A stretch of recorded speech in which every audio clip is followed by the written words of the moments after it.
welcome to the Christian Recorder Dialogues. Bishop and I, you can already tell we've already started going at it. We are having a great time here.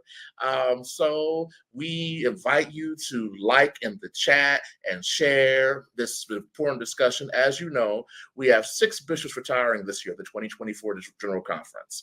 Today, it is my pleasure to be with the 130th elected and consecrated bishop, my frat brother, member Phi Beta Sigma Fraternity Incorporated, the Right Reverend John Frank White. Bishop White, welcome today to the Christian Recorder Dialogues. Thank you for having me. It's a joy to be able to sit with you and to talk about the future of our church. I think the best is still yet to come for us. That's right. That's right. Well, sir, today we want to talk with you not only about where we're going, but also your legacy and what you have done in the AME Church. And we always start off by talking about people and their motivations of how they've entered into ministry and their faith walk. So, Bishop White, how did you and what led you to be called to the ministry? Well, I think it was a call in my life. The church became a very unique experience for me. And given the fact that my father was not in the ministry and I was called to the ministry, and I gave all of my time and energy to the good of the African Methodist Episcopal Church. And it's been a blessing for me. So it's interesting, like I said, so many people we hear, fathers, mothers, someone in the family was a minister, but in your case, you were called. Yeah. Wasn't the family calling, you were just in the church, and so and I believe it was the presiding elder saw something in you and said, you need to be a preacher. And you started down that path. So and before you ended up in the full-time ministry, we were just talking about, you worked for an insurance company, you were a school teacher. How did those experiences help you in your formative years in ministry? I think it's very helpful because it allowed me an opportunity to be able to connect with people. As an agent at that point in time for insurance, I would knock on their door and go sit down with them, and they would call me and say, hey, we want to talk about some new insurance. And that's how I survived. Subsequently, the Lord called me to do some other things. And that was not it. And but it was a wonderful opportunity to be able to help people. Many of our elderly people and people who in the community where I live, in the place where I live in South Florida, they did not have the opportunity. So as an agent, I was there to help them, in particularly to some folks who were members of the AME Church, who knew that I was an agent. So therefore, they used my gifts and graces to make sure some things happen for them and their families. And some of them are still, folks are calling and say, thank you for, I remember when you started out, you did that, and we want to thank you for getting this done for us, and those kinds of things. And it was not an issue where I was getting a cut back from somebody from it. It was just able that these people were members of our church, and I helped them try to get their insurance and their stuff done. That's what I was doing. And what about your experience in the classroom? Because you were a teacher for many years too. Yeah, well, I had a unique kind of thing. At that point in time when I became a teacher, you had different kind of school, different kinds of classes at this point. And I was responsible for all of the bad children. And the principal didn't want to be bothered with him. Nobody wanted to be bothered with him. So they gave him to me. And I didn't have no problem. Hey, I'm from the old school. I'm from the old school where old folks used to, the teachers used to have a belt to string on. I didn't have to do that. Yeah. But I did help them to see the future. That's good. To try to see what can come out of this, other than just saying we've been meeting and having conversation. So to me, it's been a blessing. I've had some opportunities to go places and to visit places, some of these kind of things that we're talking about now. Yeah. Sat down with the people who were responsible for them and those kind of things, and made it work. But we cannot take this thing for light. Can't take it lightly. That's right. Because you got folks, money is at stake here. You got folks, some of them don't have much money, but they put it in their insurance company. What happens if the insurance company goes under? Yeah, They and have nothing. and we'll talk a little bit later about your work in insurance, how that's been important for your current role, and helping to give advice to Dr. Miller. We'll talk a little bit about that. But so it's important. I want viewers to understand that, you know, everyone has a career before they get that wonderfully large purple ring that you got on your finger right now. People have done things in their life, and those experiences shape them. So, you know, you're having been an insurance broker and a school teacher, meaning that you understood business, meant that you understood how to deal with people. Because one thing that I know you always are fond of saying is it's about relationships. And if it's one thing that your episcopacy has shown, it's about your ability to make, maintain, and nurture relationships. So let's talk a little bit about your time as a pastor. So what are some of the experiences you remember, because you've built churches, you've served all throughout Florida? What are one or two highlights from your time as a pastor? I think the highlight of pastoring is a wonderful opportunity. If the person is committed to allow the Lord to use his gifts and graces. This is not just a process that we've got on the agenda. The person's lives and their commitment to invest their money through this company, through the AME Church, puts a burden on us too, because we're responsible for it. If we mess up, you don't mess up these folks' money. And I think it's important, again, that you state that pastoring in the church is a responsibility. And when someone comes to the AME Church, we take them in and we work with them. And one of the things I think you've shown in your ministry has been your hard work, because you've always said, I showed up. Well, Bishop Davis said, I showed up to work. But I have to say, before I heard Bishop Davis say, show up to work, you've also said, I showed up. I showed up. We both was in seminary.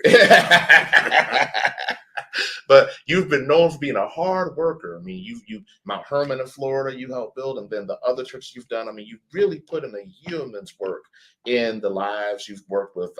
And so many people have been with you. I remember you were telling me, like, you know, you've had everyone from, you know, federal court judges to county commissioners. You've been their pastor. You were even the pastor of one of the founders of Phi Beta Sigma, Leonard Morse. Can you tell us a little bit about that experience? Well, it was after my time when I was in seminary and in college at Edward Waters. He was one of the founding fathers of the fraternity, and my connection to be an alpha person was because of the people that I knew who were fraternity people back down in West Palm Beach in high school. Now, let me make it clear. You just said alpha, but I think because you've been surrounded by all these alphas that's meeting. But let's be clear, the tie is blue and white. It's a wonderful tie. Yes, so I want to be clear. But I think, you know, I did not have an issue with that. I did not put the two together. The church was over here, being the fraternity over here, a member of the secret fraternity, and all of that stuff, and some other things that was available. But I got revenue and some money from some of the governments and some of the cities and things to do some other things while I was there. So it was a blessing to me. It was a blessing more so to the community and to the people, because my time was not necessarily forever there. I did the time that I was there when I was there before I moved back somewhere else. That's it. Yeah. But it's just always, and we've talked about this, just an honor to like have met somebody who, you know, touched, worked with, and knew one of our three founders, who was the presiding elder in Florida. So, you know, but you just didn't stay as a pastor in Florida. you decided to do something else, which is why that amethyst ring is on your finger. So what led you to your desire to run for bishop? Well, I think it was just a matter of the fact that I thought I could run. Just some of the other folks were running before me. All of us was in seminary together. I did not have that on my mind from the outset. But the longer I stayed in seminary, the longer I developed relationships with people, I subsequently decided, and then there were some folks in Florida and some other places, some folks who were in seminary with us, pushed us to go ahead. Hey man, you might as well go and put your name out there. Yeah. Yeah. And it worked. I mean, the first time around, I didn't get elected the first time around. I think the second time around I got elected. I was not mad and angry or anything. I know politics is politics. Mm-hmm. And there's no need of me getting mad and angry with everybody. Life goes on. I won, I lost, I won, I lost, or whatever, So it made a difference. I think my issue is the fact that getting elected an officer in the AME Church mm-hmm. does not give you carte blanche to run the system. I'm a part of the system. I am not the system. I am not taking responsibilities that I should not have. That responsibility, some of the responsibility goes to the people who's in charge. Okay. And I think if we're not careful, we're losing folks who need to be at this table to help us to make sure that we're doing all the things that we needed to do. We're dotting our I's, crossing our T's, making sure. Because if they come to the point of saying, well, we have no money anymore. What happened to all the money we gave y'all through our membership? And you're telling me now you don't have no money? And it's important, it's refreshing to hear you say, we are a connectional church. Yeah. And, we talk a lot about the role of the bishop. We're a bishop-led church, but bishops have to lead somebody. If there's nobody for them to lead, what are you doing? So we're going to take a break for a second for a commercial break from one of our sponsors. And when we come back, we will talk a bit more about your career as a bishop in the ecumenical office, the 18th, 16th, and now the 4th Episcopal districts. Okay. To the African Methodist Episcopal Church, today we honor a Christian warrior, Bishop John Franklin White. John Franklin White came to the 4th Episcopal District in 2016, and in 2016 until now, he's always been somebody who showed up for work. Bishop White, we want you to know we love you. We thank you for everything that you did, and you're always welcome in the 4th Episcopal District. Thank you for making us better, and God bless you. And we're back. So, Bishop, you've had a varied career in the episcopacy.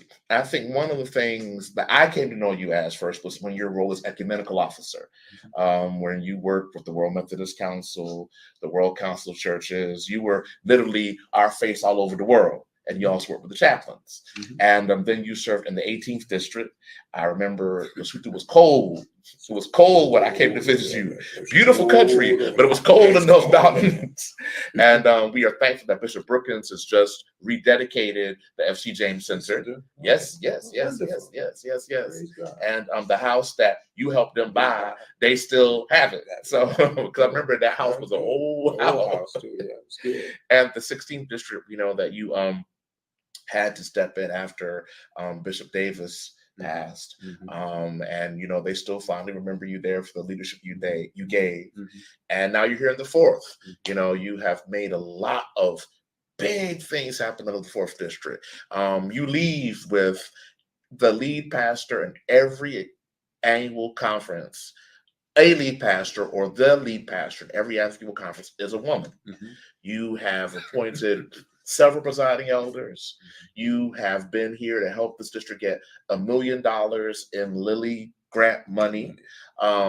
You have been able to train dozens of pastors. You may need to put that out there. And let you write that up and put that out there in your thing. Dozens of pastors. So they'll know that I'm on my way out of the door. Indeed, is. Yeah, you can't have him no more. He's on his way out of here. But these are some of the things you've been able to do, and as a bishop. So, Bishop, but to you, these are the highlights. These are what's going to go in your report. But what has being a bishop meant to you? And what are some of the things that you'll take away from this experience? Well, let me first of all say that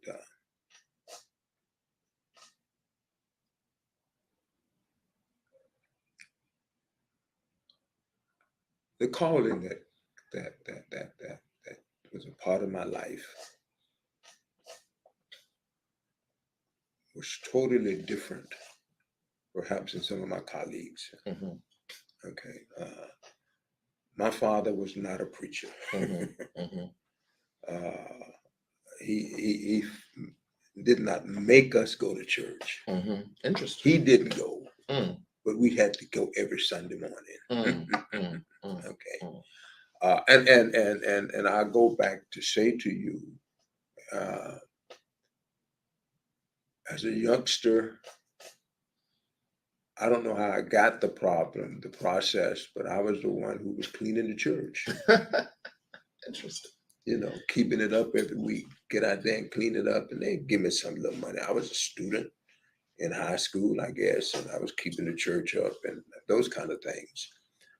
And I guess because of the calling that took place in my ministry, and the ministry helped me to be where I am today. Mm-hmm. I did not push for some of the stuff that in places I got to be in. Yeah. But once I got there and they gave me responsibilities, I used the gifts and graces that I had to make sure that we are not playing around with stuff, that we're doing serious business for the kingdom, for God, and for the denomination, as well as for the fraternity.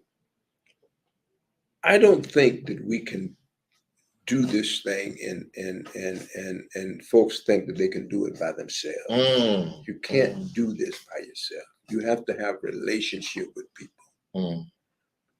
If I did not have somebody that I can pick up the phone and call and talk to and say, tell me what you think about this, I would have been left out there by myself.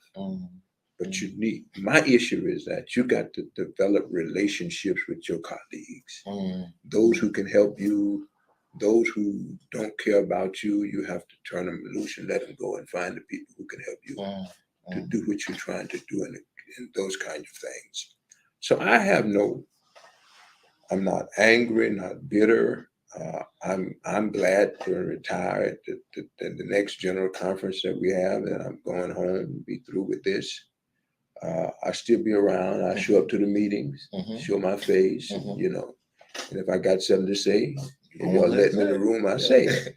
But if it's not worthwhile, I ain't wasting my time. Y'all not need to waste your time. But my question and my concern is, what is best for the AME Church, and also what is best for the fraternity? You can't separate the two. They've got some connections there. I'm glad you just said that, because, on our bench of bishops right now, we have three sigmas. We have Bishop Green, Bishop Jackson, and yourself. And, it's always interesting how fraternities and have linked with the Black church. So, and their importance in Black life. But to hear you say, again, that it was relationships, that what you're going to take from your experience are the relationships. That's one thing that I've learned from you, because I've seen you pick up the phone and call some people that I would have never thought to call, or that I would have never realized how that would be connected. And again, all throughout your work in ecumenical, 18th, 16th, and 4th, you've been the one to call the governor, to go see the king, to go make sure that they knew you were there, and that if they needed us, they could call us, because you knew at some point you were going to need them. And I think the weakness that's facing us right now, that many of our colleagues, pastors, and I'm talking about pastors, who have no relationship with the governor, with that city commissioner. I mean, I came out of college, came back home. I don't think that I was that gifted in terms of being able to do some things, but when I got home, I had been a part of the city commissioner when I left off and went off to school.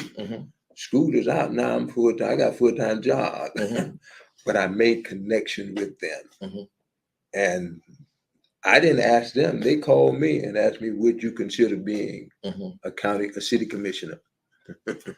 Yeah. So I did. Okay, I got elected and that kind of stuff, but then all of a sudden something happened afterwards that hey, it's time for me to get out of here because I got a church that I want to be a part of, not this stuff. You knew the Lord called you, so I went on took that. Now you said this earlier, so we're going to center and end on this. So when the General Conference adjourns on August 28th, Sina Die, or as y'all say, Sana Die, you've said a few more rises and settings of the sun, you're going home. Yeah. So what is next for you? I mean, you said, like you have something to say, you'll be around, but what are your immediate plans? I mean, what are you going to do? I'm going to still be around AME Church. But you're going to take a vacation. I'm going to take some vacations. and I mean, there's no need of us trying to play with this church thing, but I think we cannot afford to let everybody get in the system too now. Now, the older bishops made sure that you were the right person they're going to let in. And if they don't let you in, you ain't getting in. That was it. And that's something to be considered, because I remember people have said, be careful who you send up as a pastor, because they could get sent back to you. Yeah. Be careful who you elect in a position of the church, whether it be general officer or judicial council or bishop, because they could be serving you, ruling on you, or giving you an appointment.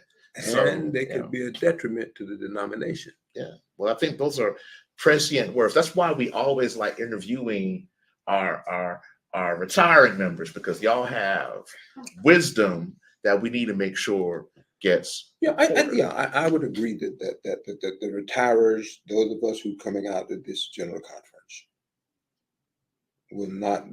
I hope and pray that they don't come and act stupid and foolish. That's what I can say it. And I can't say it no other kind of way. Well. Because of the fact that if we don't get a grip and the right kind of people, we're going to have a massive study. And as Bishop Daniels is fond of making this quote, everything rises and falls on leadership. Sure. Now we know that comes from Maxwell, but Bishop Daniels is the one he always says that, and it's very true.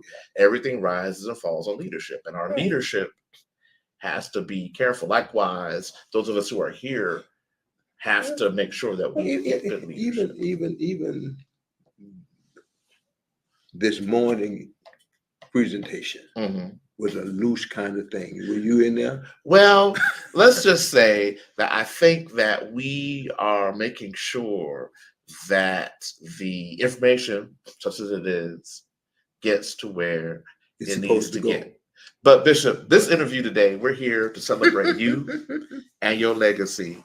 And, we are just honored to be here. And so any final words before we wrap up? Well, I let me thank you again for giving me this opportunity and spending time to sit down and talk about the growth and the development of our church. I have spent all of my life in the AME Church. 59 years as a pastor. And have no regrets. The church have given me an opportunity to go places and to represent the church and to be a part, to make difference. And I'm grateful and thankful to the Lord for using me and giving me an opportunity to serve. Because I'm getting ageable does not mean that I'm going to go home and hide. I'm going to still be around trying to find out what I can do to help the church. But you're going to take some vacations I'm going to take some vacation time and do whatever I'm going to do. I don't know where I'm going, what I'm doing, what I'm going to be doing. But,